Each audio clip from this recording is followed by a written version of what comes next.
വിദേശ തൊഴിൽ പരിശീലനത്തിനും തൊഴിലവസരങ്ങൾക്കും Little Flower Engineering Institute Kalamassery. പഠിച്ചാൽ ജോലി ഉറപ്പാണ്.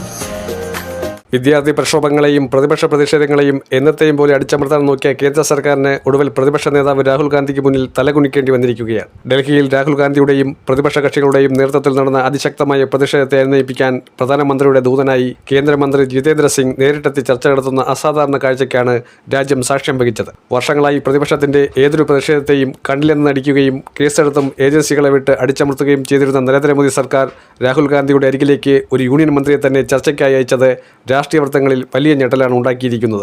ഇത്തരമൊരു നയതന്ത്ര പിന്മാറ്റത്തിന് മുന്നിൽ ഭരണകൂടത്തെ ഭയപ്പെടുത്തുന്ന ചില കാരണങ്ങളുണ്ട്. നീറ്റ് പരീക്ഷാ ക്രമക്കേടുകൾക്കും വിദ്യാർത്ഥികൾക്കും നേരെ പോലീസ് നടത്തിയ ക്രൂരമായ അതിക്രമങ്ങൾക്കുമെതിരെയായിരുന്നു പ്രതിപക്ഷം തെരുവിലിറങ്ങിയത്. പ്രതിഷേധക്കാരെ നേരിടാനിറക്കിയ പോലീസും റാപ്പിഡ് ആക്ഷൻ ഫോഴ്സും ബാഡ്ജുകൾ പോലും ധരിക്കാതെയാണ് എത്തിയത്. താടി വളർത്തിയവരും കയ്യിൽ ചരട് കെട്ടിയവരുമായ സംഘപരിവാർ പ്രവർത്തകരാണ് പോലീസ് യൂണിഫോമിൽ പ്രതിഷേധക്കാരെ തല്ലിച്ചതയ്ക്കാനെത്തിയതെന്ന ഗുരുതരമായ ആരോപണം നിലനിൽക്കുന്നുണ്ട്. പെൺകുട്ടികളടക്കം സഭ്യമല്ലാത്ത രീതിയിൽ ഉപദ്രവിക്കുകയും ക്രൂരമായി മർദ്ദിക്കുകയും ചെയ്യുന്ന ദൃശ്യങ്ങൾ പുറത്തുവന്നു. ഈ ദൃശ്യങ്ങൾ സോഷ്യൽ മീഡിയ വഴി ലോകമറിയാതിരിക്കാൻ കേന്ദ്ര IT മന്ത്രാലയം സകല സജ്ജീകരണങ്ങളും ഉപയോഗിച്ച് ശ്രമിച്ചിരുന്നു. എക്സിലും മറ്റ് പ്ലാറ്റ്ഫോമുകളിലും ട്രെൻഡിംഗ് ലിസ്റ്റിൽ നിന്ന് ഈ വിഷയത്തെ താഴ്ത്തിക്കെട്ടാൻ ശ്രമിച്ചെങ്കിലും ദൃശ്യങ്ങൾ കാട്ടുതീ പോലെ പ്രചരിച്ചു കഴിഞ്ഞു.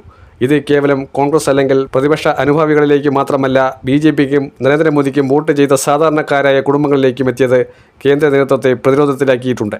തങ്ങളുടെ കുഞ്ഞുങ്ങളെപ്പോലും ഭരണകൂടം തല്ലിച്ചതയ്ക്കുന്നുവെന്ന ഫീൽ ജനങ്ങൾക്കിടയിൽ മോദി വിരുദ്ധ തരംഗമായി മാറുമെന്ന് മോദി ഇപ്പോൾ ഭയപ്പെടുകയാണ്. ഇതോടെയാണ് അടിയന്തരമായ പ്രക്ഷോഭത്തിന് തടയിടാൻ കേന്ദ്രമന്ത്രി ജിതേന്ദ്ര സിംഗിനെ രാഹുൽ ഗാന്ധിയുടെ അടുത്തേക്ക് അയച്ചത്.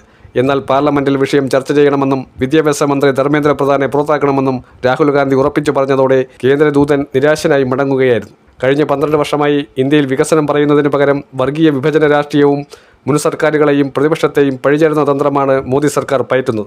എന്നാൽ ഹിന്ദു മുസ്ലിം വിഭജന രാഷ്ട്രീയം കേട്ട് ജനങ്ങൾക്കും സ്വന്തം വോട്ട് ബാങ്കിന് പോലും മടുത്തു തുടങ്ങിയെന്ന യാഥാർത്ഥ്യത്തിലേക്ക് കാര്യങ്ങൾ നീങ്ങുകയാണ്. വിലക്കയറ്റവും തൊഴിലില്ലായ്മയും അഴിമതിയും കൊടുമ്പിരി കൊള്ളുമ്പോൾ വെറും പൊള്ളയായ പ്രസംഗങ്ങൾ കൊണ്ട് ജനങ്ങളെ ഇനി തൃപ്തിപ്പെടുത്താനാവില്ല. പ്രതിപക്ഷ കക്ഷികൾ ഒന്നിച്ച് ഉറച്ച നിലപാടുമായി മുന്നോട്ട് പോയാൽ വരും ദിവസങ്ങളിൽ നരേന്ദ്രമോദി സർക്കാരിൻ്റെ നിലനിൽപ്പ് തന്നെ കൂടുതൽ അപകടത്തിലാവുമെന്ന് ഡൽഹിയിലെ സംഭവവികാസങ്ങൾ തെളിയിക്കുകയാണ്.